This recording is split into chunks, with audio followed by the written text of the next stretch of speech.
ये अब हम आगे देखते हैं। भोलू, अब मुझे अच्छी तरह से समझ में आ गया है। हाथी, बेटा भोलू, प्राणियों और वनस्पति में बहुत सी बातों में विविधता देखने को मिलती है। भोलू, हाँ दादा, बाह्य रूप से निवास सभी के कितनी विभिन्नता है।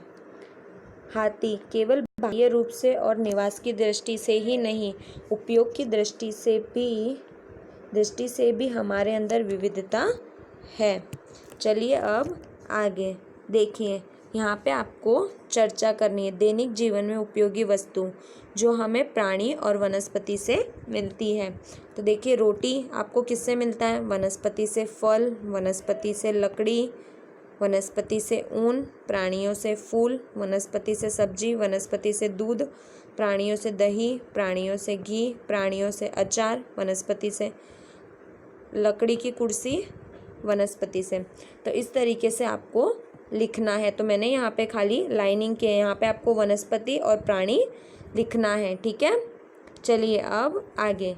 तो आगे देखिए, यहाँ पे हमको बताया है वृक्षों की उपयोगिता और प्राणियों की उपयोगिता क्या है। चलिए चर्चा। दो मित्र थे, उन्होंने विद्यालय में नीम का पौधा लगाया। निश्चित किया कि पौधे की रोपाई की। एक दिन उन्होंने देखा कि एक बकरी इस पौधे को खाने जा रही है। दोनों मित्र तत्काल इस पौधे के चारों ओर घेरा बना दिया, इस पौधे की रक्षा की। अब उन्होंने क्या किया? पौधे की रक्षा की।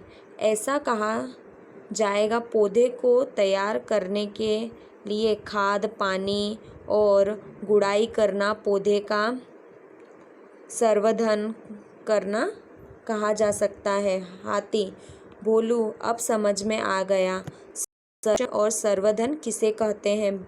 भोलू, हाँ। हाथी, दादा, अब ठीक तरह से समझ में आ गया। हाथी, तो अब कहो, हमारे संरक्षण और संवर्धन के लिए क्या करेंगे? भोलू, बोलिए दादा, क्या करना चाहिए? हाथी, अपने मित्रों के साथ चर्चा करके स्वयं की नोट करना। भोलू, हाँ आइए। हाथी, दादा, अब देखिए यहाँ पे आपको लिखना है कि आप क्या करेंगे। तो देखिए, जैसे हम हमारे घर के आसपास पेड़ लगाएंगे, पेड़ लगाने के बाद घेरा बनाएंगे, पेड़ पौधों की रक्षा करेंगे, कोई भी जानवर नुकसान न करे, न पहुंचा सके, और उनकी देखभाल करेंगे। इस तरीके से हम करेंगे, ठीक है।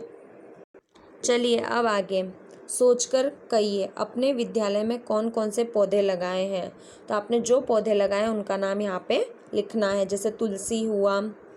इन पौधों को लगाने के लिए क्या करना पड़ा? तो इन पौधों को लगाने के लिए पहले मिट्टी खोदी, फिर फिर खाद डाली, उसके बाद पौधा लगाया, फिर उसमें पानी दिया, उसके आसपास घेरा बनाया। चिड़ियाघर में कौन कौन से प्राणी होते हैं? तो मैंने जितने प्राणियों का चित्र आपको बताया था, तो वो सारे प्राणियों के नाम आपको यहाँ लिखने हैं। अभ्यारण्य, चिड़ियाघर और पौधन संवर्धन केंद्र पर चर्चा करनी है, ठीक है। क्रियाकलाप। आइए मित्रों, आपके शिक्षक की सहायता से पेपर कठपुतली तैयार करके पपेट शो करें। चलिए, अपने मनपसंद वनस्पति के पत्ते की छपाई करनी है। तो यहाँ पे आपको, आप जो चाहो वो छपाई कर सकते हो। तो उसके बाद आपको जैसा पत्ता पसंद आता है उसकी छपाई आपको यहाँ करनी है। जैसे यहाँ पे आप नीम लिख सकते हो। उसके बाद सबसे बड़ा पत्ता पीपल का होता है, तो आप पीपल के पत्ते की छपाई कर सकते हो। इस तरीके से आप नाम लिख सकते हो, ठीक है। अब आपको ये पाठ अच्छी तरीके से समझ में आ गया होगा, ठीक है। अब ये पाठ यहाँ पे ख़त्म होता है। धन्यवाद विद्यार्थियों।